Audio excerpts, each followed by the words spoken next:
Pemirsa, hingga Agustus 2024, penerimaan pajak dari Bali mencapai 10,76 triliun rupiah atau 63,86% dari target yang telah ditetapkan sebesar 16,86 triliun rupiah.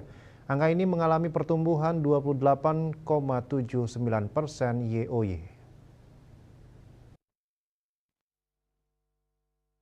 Sedangkan harga beras medium turun 0,15% atau 20 menjadi 13.570 per kilogram. Lalu beras stabilitas pasokan dan harga pangan SPHP Bulog juga turun 0,56% atau Rp70 menjadi Rp12.510 per kilogram.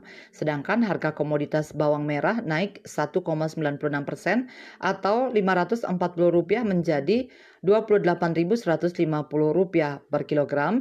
Lalu bawang putih Bongol juga naik 1,32% atau Rp520 menjadi Rp40.040 per kilogram. Begitupun harga komoditas cabai merah keriting naik 2,09% atau Rp670 menjadi Rp32.800 per kilogram, sedangkan cabai rawit merah turun 1,30% atau Rp590 menjadi Rp44.750 per kilogram. Begitupun harga daging sapi murni turun 0,49% atau Rp660 menjadi Rp134.010 per kilogram. Berbeda dengan daging ayam ras naik 0,75% atau Rp260 menjadi Rp34.890 per kilogram.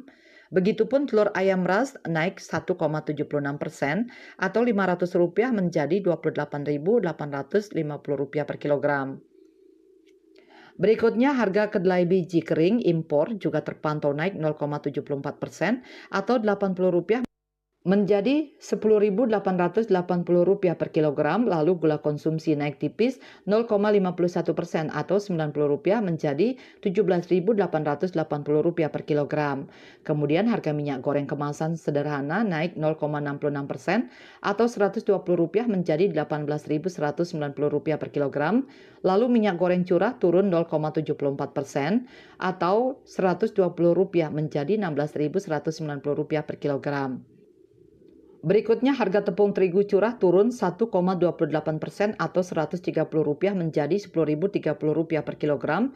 Begitupun tepung terigu non curah juga turun 1,75% atau Rp230 menjadi Rp12.880 per kilogram.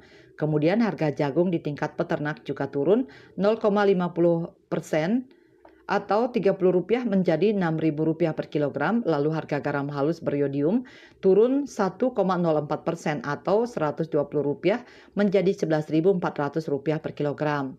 Sedangkan harga ikan kembung naik hingga 4,16% atau Rp1.550 menjadi Rp38.830 per kilogram.